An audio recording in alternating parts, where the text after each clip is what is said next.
napatunayan nga na mahigit 200 million din. Kasi nga, 1.7 billion ang nakikita natin dun eh.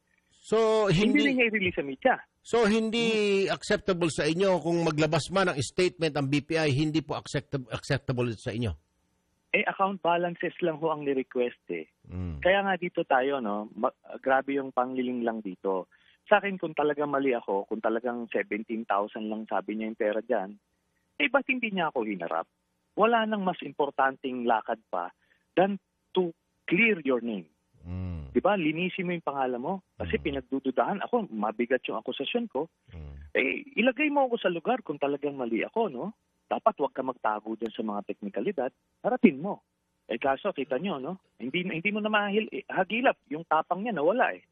Nabibilaukan. Ngayon gusto niyang gumapang hanggang sa eleksyon. Mali lang yung mga tao. Hindi siya ma-discover. Pero ganito po yan. Pag hindi niya to hinarap, lalabas at lalabas ito. Kasi ando doon yung katotohanan sa bangko. Ngayon ho, may mga investigasyon na nangyayari, lalabas at lalabas yung totoo. Kagaya ng bank accounts ni Chief Justice Corona, lalabas po yan. Alright. At pag lumabas yan, maraming malilinlang ng kababayan natin. Pero sabi po na Attorney Sal Panelo, bakit hindi na lang daw po mag-antay? Dahil ang hiningi niya actually, yung history mismo from day 1 to hanggang kahapon, sabi ng bangko, wait, give us few days dahil may mga legal implications. So, ang sinasabi ng Attorney Panelo, it's not in our hands anymore, Erwin Martin. It's with BPI. Kung gusto niyang habulin BPI because what we requested, ang sabi po ni Attorney Panelo kanina, everything from day 1 na transaction hanggang kahapon. Yun po yung sinasabi niya. Pero ang tanong ko nga ho kanina, binigyan ho ba niya kayo ng kopya ng kanya SPA na pinareceive sa bangko? Wala po. Kasi wala ho doon yung transaction history. Walang ganun na request.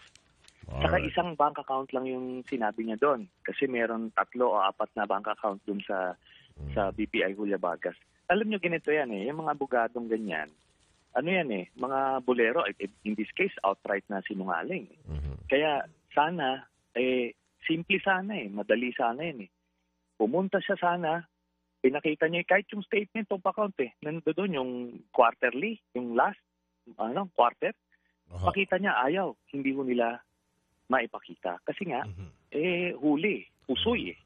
Pusoy na pusoy. Ano po naging reaction niyo, Senator Trillanes, nung sinabi po ng bangko na give us 7 days to produce the documents that you are requesting? Ano kung gagawin natin?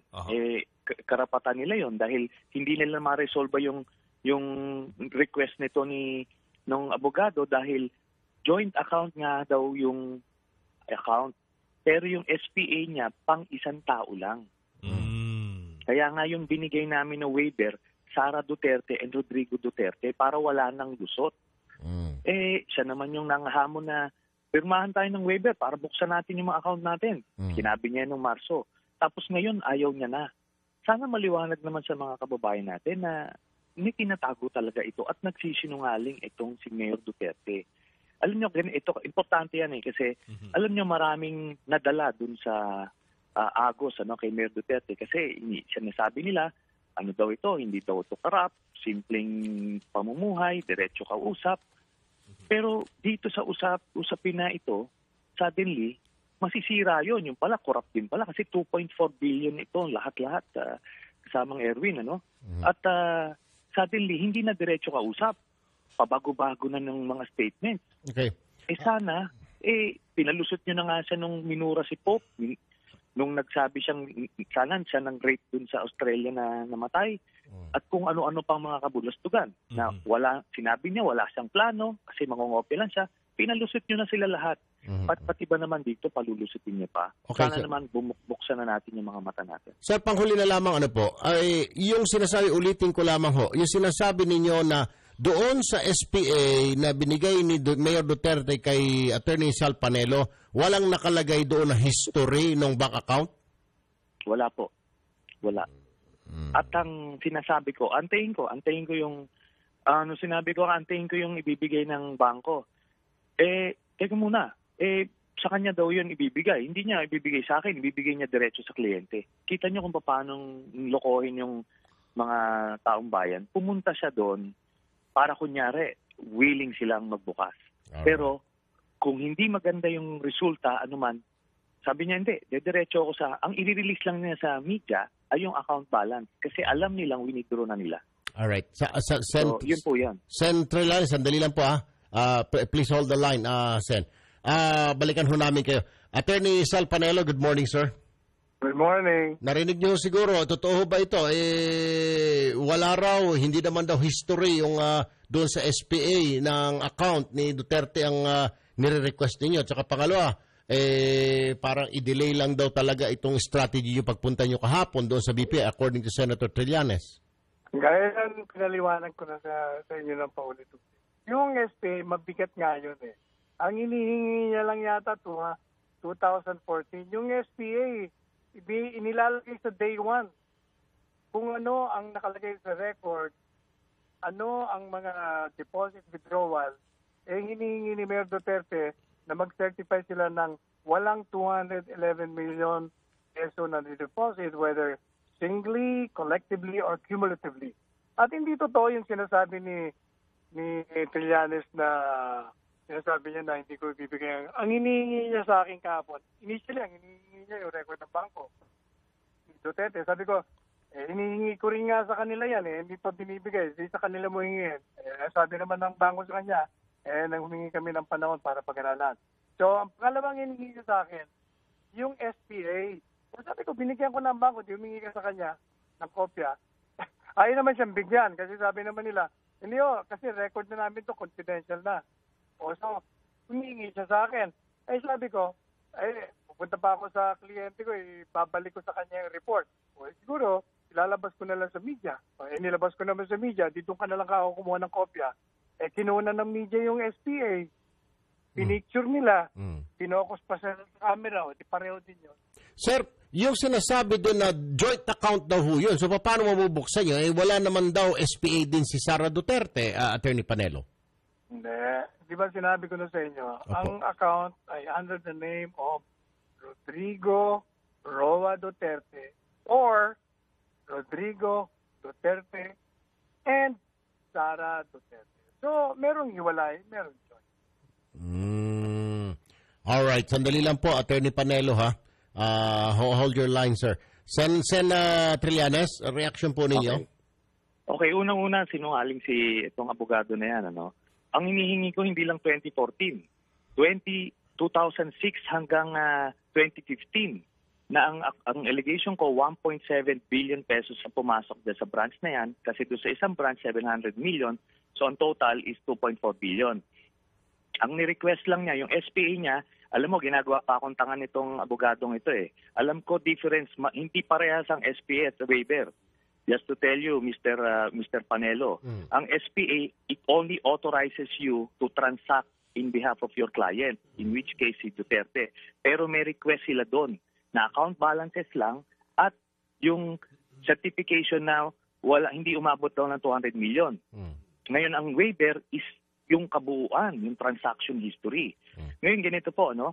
Ang maliwanag yung sinabi ng abogado sa BPI, na hindi niya pwedeng, yung SPA mo, okay nga, sa pag-ooperate nung account, whether si Rodrigo Duterte, pwede siya mag-withdraw alone. Pero in case of revealing bank information, may end joint account pa rin yun. Sabi niya, iba ang difference nun. Iba yung pag-ooperate ng account, yung client's preference to withdraw or deposit alone or singly. Iba yung pag-release na information, kailangan joint kasi joint daw in essence yun. Kaya sila humihingi ng panahon. Kaya alam nyo, itong bolerong abogadong ito, hindi kita papayagan na lokohin yung mga tao. Maliwanag yan. Tinatapunan nyo kami ng legal obstacles. Ngayon, ito maliwanag sinabi nila, bigyan nyo kami ng affidavit. Sabihin mo kung sino nagbigay sa inyo saan at ipipirmahan yung waiver. Ginawa ko po yun. Ginawa ko po yun. Pero ito na naman, boy palusot, si Mayor Duterte, duwag. Attorney Panelo, sir? Yeah, let me... Attorney, sinungaling daw kayo. On the concept of waiver.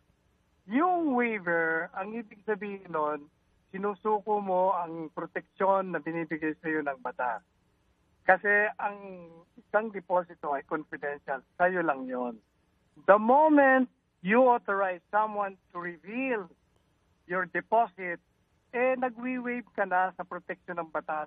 Hindi mo na pwedeng idemanda ang bangko sasabihin mo sa bangko, bakit mo nirelease? Sabihin ng bangko sa'yo, nag-waive ka na, nagbigay ka ng special power of attorney dun sa tao na ibigay namin Di waiver. Hindi lamang yan. Ang problema kasi ni Mr. Trillanes, hindi niya tiningnan kung ano yung binigay ko sa bangko. Maliban pa dun sa SPA, which is also a waiver in itself, meron pang waiver form of BPI na pinirmahan. At babasahin ko, para marinig ni Mr. Trillanes, yung pinirmahan ni Mayor Duterte na BPI form ito galing sa BPI na pinirma niya. Nakalagay dito, I hereby authorize the bank to disclose whatever information relative to my deposit account by virtue of this certification issued upon my request. I hereby waive my rights under the bank secrecy law and thus other applicable law, and I hereby further release the bank, its directors, its officers, employees, or agents from whatever liability that may arise from such disclosure. Signed, Rodrigo Duterte. Meron nung kopya ang bangko. Okay. Kaya maliban pa sa Erwin, SPA, Erwin. itself, Go ahead. meron pang BPI waiver form Okay. na pinirmahan din ito. Alright, sandali lang po, Attorney Panelo. Go ahead, Sen. Alam niyo yung sinasabi niya, nakalagay yun doon. Pero sa kanya binigay yung waiver. Sa kanya as a lawyer. Kaya ano sinasabi ko, bibigay mo ba sa akin? Hindi. Doon ako na-report sa kliyente. Nakita niyo yung diferensya. Hindi yung Mr. to whom Trillanes, it hindi may yun concern ang na waiver sinasabi na niya, Mr. ito. Trillanes, Bigay yung sa akin. SPA, Hindi, tumahimik ka hindi muna, yung bank record. attorney. You shut up yung there ba- for a while. Sir? Sinabi niya yan mismo sa akin Attorney, na ibibigay niya sa akin yung waiver. Go, Ang sir. sinabi niya, alam niyo, Erwin, siya mismo, pagka lumabas yun sa kanya, bigay sa kanya, hindi niya i-release sa publiko. At specific yung request nila. Specific yung request. Kaya nga hindi ka makapagbigay ng SPA sa media kasi alam mong hihimayin yun Alright. Nasilip nga nakita doon Alam mo, I was there. Don't lie to me. Ikaw, ay papadisbar kita doon sa kasinungalingan mo na yan. Hindi mo, you're fooling the people. Sinasabi mo na yung SPA is the same as waiver. Pinigbobobula mo kami. Okay. Sandali lang po, Sen. Go ahead, Attorney Panelo, sir. Ipapadisbar daw ho kayo. Sabi ko, you're welcome, do your worst. Sen? Pero yun yung sinabi niya sa yung bank officials daw, sinabi sa kanya, hindi, wala namang 200 million. Tapos in-announce niya yan sa media. I was there. The bank officials didn't say You that. were late, Mr. Trillanes. Alam mo ganito, no? Pagka lumabas ito, lalabas yung katotohanan dito. Mayor Duterte, huwag ka magtago sa mga bolero mong abogado.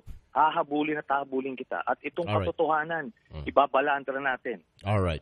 Sa buong magsambayanan. Okay. Yun na lang po. Can I have a moment? Sige po, Attorney Panelo. Yung sinasabi ni Mr. Trillanes na hindi ko siya bibigyan ng SPA, niladlad ko na nga yung SPA sa media. Kinunan nila ng pictures, sinumpas sa camera. So, madaling sabi, inilabas ko yung SPA. Hindi mo binigay lahat. Anong hindi binigay lahat? Pinapicturean mo lang yung last page. Pinapicturean mo lang yung last page. That's the reason kung bakit Ay, wag mo na akong paandaran. Hawak ko lahat attorney. ng dokumento. Alam mo, Niladlad ko sa kanila. Ang dami-dami mga reporters doon. pero hindi kita papayagan na lilangin mo yung mga kababayan natin. Go ahead. At hindi rin ako papayag na magsisinungaling ka sa publiko at sisira mo ang kliyente ko. Alright. Ba't ayaw humarap ni Duterte doon sa bangko? Kung talagang tama siya, di nag-resign na sana ako. Di ba, that was his opportunity. Kaso duwag siya dahil alam niya hawak ko yung katotohanan. And I'm going to run after you. Merong waiver si Mayor Duterte. Ang bangko nakikiusap na saka na nila i-release. Bakit hindi ka makapagantay? Nakikiusap yung bangko. Alam niyo kung talagang malinis yung kamay niya, he should have been there yesterday. The challenge was there. Ando doon ako. Sabi ko, sige, magre-resign ako. Maling yung impormasyon ko. Natakot yung matapang na Duterte na yung tapat daw paano na Duterte. matatakot? Diretso raw siya magsalita. Simple Pero dito, pinadalahan ako ng abogadong Pulero. Sabi ko, wala na to. Parang Senator Panelo, Attorney Panelo. Ang problema ni Mr. Trillanes, masama ang loob niya, hindi niya nakuha record. Ayaw pa nga ibigay ng bangko kasi nga pag-aaralan pa daw nila. May waiver na nga eh. Alright. Okay. Alright, Attorney Panelo, maraming salamat po. May magbe-break na ho kami. Thank you for joining us again this morning. Thank you, sir. Thank you. Maraming salamat, Martin and Erwin. Senator Trillanes po, sir. Sir, last words po, last words. Okay, well, ito, maliwanag ko sana sa mga babae natin. Simple lang ho yan. Ito, naghamon siya ng pirma ng waiver. Yung waiver po na sinasabi nitong abogado na ito ay para dun sa kanya na abogado. Okay. Sabi niya, magre-rep ko, ano makuha niya na dokumento ibigay ng bangko sa kanya, ibibigay niya diretso sa kliyente niya. Alright. Kasi yun yung i-release ng, nag-waive yung kliyente, si Duterte, ng rights niya para ibigay dun sa abogado niya yung mga dokumento. Wala hong sinabing to be open to the public. Alright. That could have been resolved kung siya ang pumunta doon. Kung talagang totoo siya at hindi siya nagtatago sa teknikalidad, yun na sana ang pagkakataon niya yun na ipakita na malinis siya at wala siyang tinatago. Senator Antonio Trillanes IV, maraming salamat sa panahon niyo, sir. Magandang umaga, mabuhay po kayo, sir. Mabuhay po kayo. Mainit. Dito niya lang po narinig yan. Let's get ready to rumble! Yan po ang face-off dito. Kung meron sa Julia Vargas, wala masyado. Dito ang face-off sa Radyo 5. Sa Julio. Sa Julio. Julio Vargas. Erwin Tulfo at Andanar. Ay! Alas 9. But anyway, thank you, Senator Trillanes, sir. Bahala na po kayo, mga kapatid, ha? Humusga. We report, you decide. Yeah, right. Eksakto mundo. Eksakto mundo. Oy. Ito, binigyan natin ng parehong panig. Ang sinasabi ni Sal Panelo, Attorney Sal Panelo, hoy, kompleto. Dalawa pang hawak ko, SPA at saka waiver. At sabi naman tayo, sinungaling kang abogado ka. Papadisbar kita. Sabi naman ni Panelo, disbar mo. Go ahead. Masama lang ang loob dahil di ka nakakuha ng record. Wala naman sa kamay namin. Nasa BPI na yon. Ang BPI ang ngaw-ngawan mo. Anyway, wala na tayo. Tingnan mo na, bermate mo na. Pasalamatan natin yung mga tumutok sa Facebook Live natin. Talaga namang entertained sila dun sa sagotang Trillanes at Panelo. Thank you. Live na live yan. Alas 9:20 ng umaga, wag ho kayong bibitaw. Marami pa tayong pag-uusapan na mas interesting pa na issue. Yan lamang ho kayo.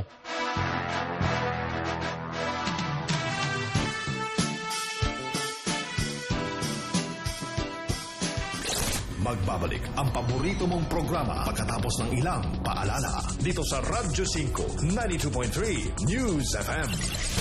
May mga bagay na masarap pakinggan, gaya ng musika. At si Laila de Lima. Ang hustisya walang pinapanigan. Masarap pong pakinggan dahil tapat. Dapat ito ay malinis, Maganda ang timbre. mabilis, Malinaw magsalita. at para sa lahat. Manay, pakisabi nga, I love you. I love you. Ganda ng boses talaga. For Senator, vote number 12, Laila de Lima. Para sa hustisyang walang takot at kinikilingan. Yan ang hustisya. This political ad is paid for and by Laila de Lima, 901 Philgracia Tower, Kalayaan Avenue, QC. Sabi ni nanay, huwag magnakaw. Sabi ni lola, huwag mangupit. Sabi ni lolo, ipagmalaki ang pagiging Pilipino. Sabi ni tatay, huwag papatay. Pero sabi nila, may kandidatong magnanakaw. May kandidato daw na kupitero. May kandidato daw na... Papadisbar kita doon sa kasinungalingan mo na yan. Hindi mo, you're fooling the people. Sinasabi mo na yung SPA is the same as waiver. Pinagbobobula mo kami. Okay. Sandali lang po, sir. Go ahead, Attorney Panelo, sir. Papadisbar daw ho kayo. Oy, sabi ko, you're welcome, do your worst. Sen? Pero yun yung sinabi niya sa yung bank officials daw, sinabi sa kanya, hindi, wala namang 200 million. Tapos in-announce niya yan sa media. I was there. The bank officials didn't say you that. You were late, Mr. Trillanes. Alam mo ganito, no? Pagka lumabas ito, lalabas yung katotohanan dito. Mayor Duterte, huwag ka magtago sa mga bolero mong abogado. Hahabulin at hahabulin kita. At itong katotohanan, ibabalaan natin. Alright. sa buong Teka muna. sambayanan. Okay. Yun na lang po. Can I have a moment? Sige po, Yung Attorney sinasabi niya Panelo. yung sinasabi ni Mr. Trillanes na hindi ko siya bibigyan ng SPA, niladlad ko na nga yung SPA sa media. Kinunan nila ng pictures, sinumpas sa camera. So, madali sabi, inilabas ko yung SPA. Hindi mo binigay lahat.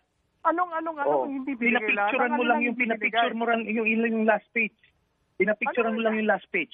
That's the reason kung bakit wag mo na akong paandaran.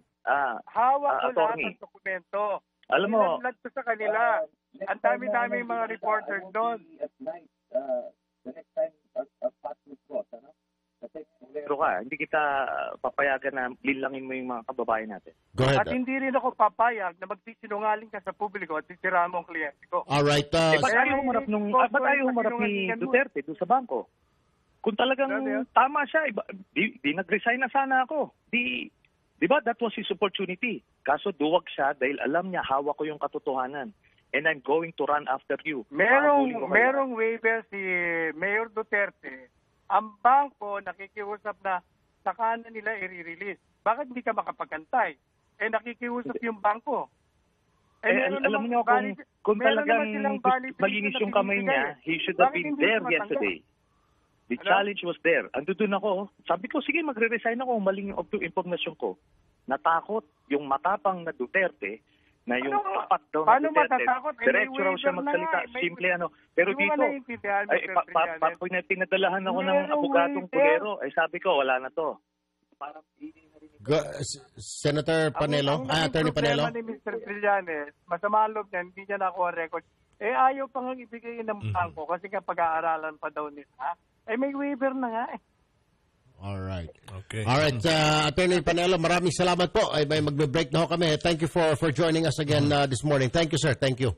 Maraming salamat, Martin and Erwin. Senator Trillanes po, sir. Waiver, para buksan natin yung mga account natin. Sinabi niya nung Marso. Tapos ngayon, ayaw niya na. Sana maliwanag naman sa mga kababayan natin na may tinatago talaga ito at nagsisinungaling itong si Mayor Duterte. Alam niyo, ito, importante yan kasi alam niyo maraming nadala dun sa Agos kay Mayor Duterte kasi sinasabi nila, ano daw ito, hindi daw ito corrupt, simpleng pamumuhay, diretso kausap. Pero dito sa usapin na ito, suddenly, masisira yun. Yung pala, corrupt din pala kasi 2.4 billion ito, lahat-lahat, kasamang Erwin, At suddenly, hindi na diretso kausap. Pabago-bago na ng mga statements. Okay. Sana, pinalusot nyo na nga siya nung minura si Pope. Nung nagsabi siya ng rape dun sa Australia na namatay. At kung ano-ano pang mga kabulastugan. Na sinabi niya wala siyang plano kasi mangongopya lang siya. Pinalusot nyo na sila lahat. Pati ba naman dito, palulusutin niya pa. Okay, sana naman buksan na natin yung mga mata natin. Sir, panghuli na lamang yung sinasabi, ulitin ko lamang ho, yung sinasabi ninyo na doon sa SPA na binigay ni Mayor Duterte kay Attorney Sal Panelo, walang nakalagay doon na history ng bank account? Wala po. Wala. At ang sinasabi ko, antayin ko yung sinabi ko, antayin ko yung ibibigay ng bangko. Teka muna. Sa kanya daw yun ibibigay. Hindi niya ibibigay sa akin, ibibigay niya diretso sa kliyente. Kita niyo kung paano lokohin yung mga taong bayan. Pumunta siya doon para kunyari, willing silang magbukas. Alright. Pero, kung hindi maganda yung resulta, sabi niya hindi, diretso ako ang i-release lang niya sa media ay yung account balance. Kasi alam nilang winidraw na nila. Alright. So, yun po yan. Sen Trillanes, sandali lang po please hold the line, Sen. Balikan ho namin kayo. Attorney Sal Panelo, good morning, sir. Good morning. Narinig niyo siguro, totoo ba ito? Wala raw, hindi naman daw history yung doon sa SPA ng account ni Duterte ang nire-request ninyo. Tsaka pangalawa, parang i-delay lang daw talaga itong strategy yung pagpunta nyo kahapon doon sa BPI according to Senator Trillanes. Gaya ng pinaliwanag ko na sa inyo ng paulit-ulit.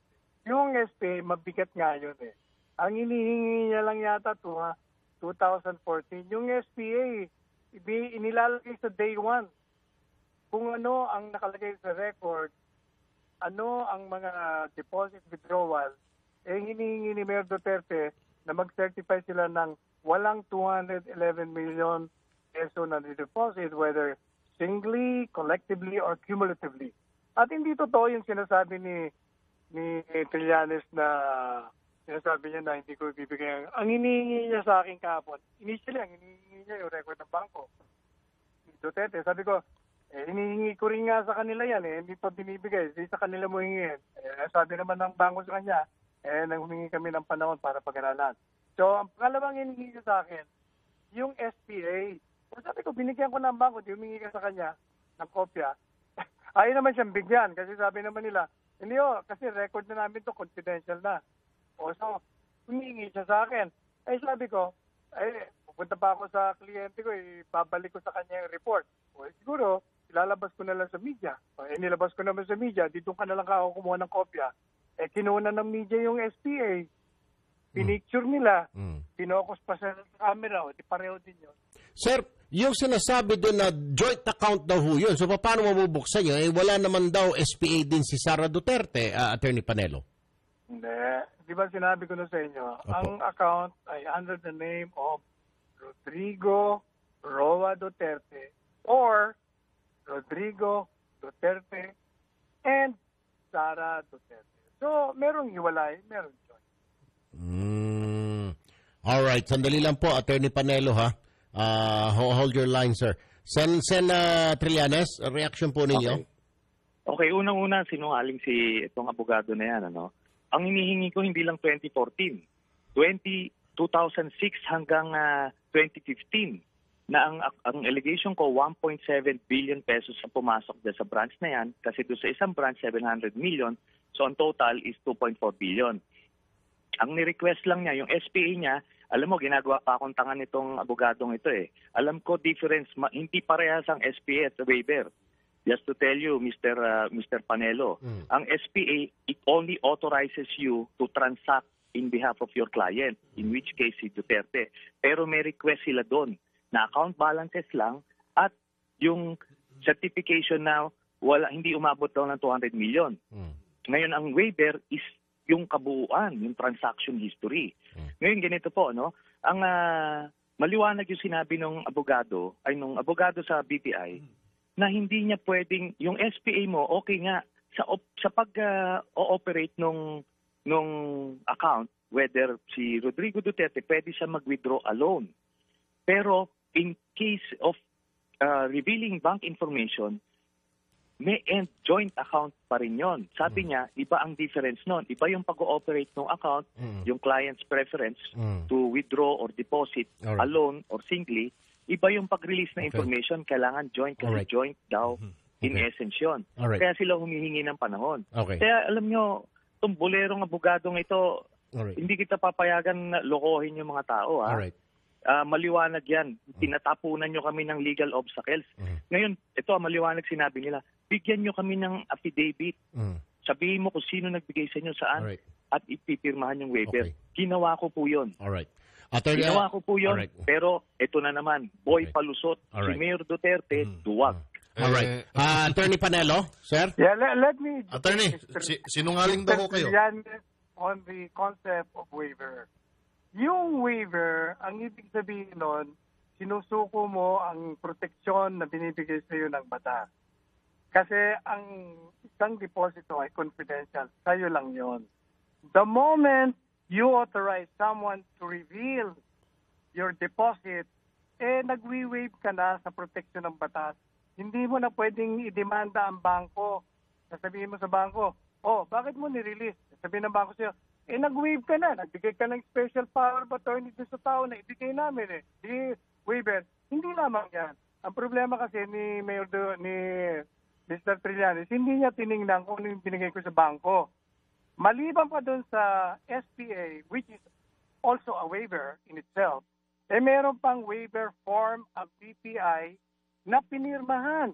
At babasahin ko, para marinig ni Mr. Trillanes, yung pinirmahan ni Mayor Duterte na BPI form ito galing sa BPI na pinirma niya. Nakalagay dito, I hereby authorize the bank to disclose whatever information relative to my deposit account by virtue of this certification issued upon my request, I hereby waive my rights under the bank secrecy law and such other applicable law, and I hereby further release the bank, its directors, its officers, employees, or agents from whatever liability that may arise from such disclosure. Signed, Rodrigo Duterte. Meron nung kopya ang bangko. Okay. Kaya maliban Alam mo, pa sa Erwin, SBA, alam mo, Erwin. Go ahead. Meron pang BPI waiver form Okay. na pinirmahan din ito. Alright, sandali lang po, Attorney Panelo. Go ahead, Sen. Alam nyo ho, yung sinasabi niya, nakalagay yun doon. Pero sa kanya binigay yung waiver. Sa kanya as a lawyer. Kaya ano sinasabi ko, bibigay mo ba sa akin? Hindi, doon ako na-report sa kliyente. Nakita niyo yung diferensya. Hindi yung to whom it may concern na waiver na ito, bigay sa akin. Hindi, tumahimik ka muna, attorney. You shut up there for a while. Sir? Sinabi niya yan mismo sa akin na ibibigay niya sa akin yung waiver. Ang sinabi niya, alam niyo, Erwin, siya mismo, pagka lumabas yun sa kanya, bigay sa kanya, hindi niya i-release sa publiko. At specific yung request nila. Specific yung request. Kaya nga hindi ka makapagbigay ng SPA sa media kasi alam mong hihimayin yun eh. Nasilip nga eh. Nakita doon eh. Alam mo, I was there. Don't lie to me. Ikaw, ay papadisbar. Napatunayan nga na mahigit 200 million din. Kasi nga, 1.7 billion ang nakikita natin doon eh. So, hindi niya i-release sa media. So, hindi acceptable sa inyo kung maglabas man ng statement ang BPI, hindi po acceptable sa inyo? Account balances lang ho ang ni-request eh. Kaya nga dito tayo, no, grabe yung pangliling lang dito. Sa akin, kung talagang mali ako, kung talagang 17,000 lang sabi niya yung pera dyan, ba't hindi niya ako hinarap? Wala nang mas importanteng lakad pa than to clear your name. Diba? Linisin mo yung pangalan mo. Kasi pinagdududahan ako, mabigat yung akusasyon ko. Ilagay mo ako sa lugar kung talagang mali ako, no? Dapat huwag ka magtago dyan sa mga teknikalidad. Harapin mo. Kaso, kita nyo, no? Hindi mo na hagilap. Yung tapang niya nawala eh. Nabibilaukan. Ngayon gusto niyang gumapang hanggang sa eleksyon. Mali lang yung mga tao. Hindi siya ma-discover. Pero ganito po yan. Pag hindi niya to hinarap, lalabas at lalabas ito. Kasi ando doon yung katotohanan sa bangko. Ngayon ho, may mga investigasyon na nangyayari, lalabas at lalabas yung totoo. Kagaya ng bank accounts ni Chief Justice Corona, lalabas po yan. Alright. At pag lumabas yan, maraming malilinlang ng kababayan natin. Pero ang sabi po ng Attorney Sal Panelo, bakit hindi na lang daw po magantay? Dahil ang hiningi niya actually, yung history mismo from day 1 to hanggang kahapon, sabi ng bangko, wait, give us few days dahil may mga legal implications. So, ang sinasabi ng Attorney Panelo, it's not in our hands anymore, Erwin Martin. It's with BPI. Kung gusto niyang habulin BPI because what we requested, ang sabi po ni Attorney Panelo kanina, everything from day 1 na transaction hanggang kahapon. Yun po yung sinasabi niya. Pero ang tanong ko nga ho kanina, binigyan ho ba niya kayo ng kopya ng kanya SPA na pinareceive sa bangko? Wala po. Kasi wala ho doon yung transaction history. Walang ganun na request. Saka isang bank account lang yung sinabi niya doon. Kasi meron 3 o 4 na bank account doon sa BPI Julia Vargas. Alam niyo ganito yan eh. Yung mga abogadong ganyan, ano yan eh, mga bolero, in this case, outright na sinungaling. Kaya sana, simple sana eh, madali sana yan eh. Pumunta siya sana, pinakita niya kahit yung statement of account eh, nandoon yung quarterly, yung last, quarter, pakita niya ayaw, hindi mo nila maipakita. Kasi nga, huli, pusoy eh. Pusoy na pusoy. Ano po naging reaction niyo, Senator Trillanes, nung sinabi po ng bangko na give us 7 days to produce the documents that you are requesting? Ano kung gagawin natin? Karapatan nila yon dahil hindi nila ma-resolve yung request nito ng abogado dahil joint account nga daw yung account. Pero yung SPA niya pang isang tao lang. Kaya nga yung binigay namin na waiver, Sara Duterte and Rodrigo Duterte, para wala nang lusot. Siya naman yung nanghamon na pirmahan tayo ng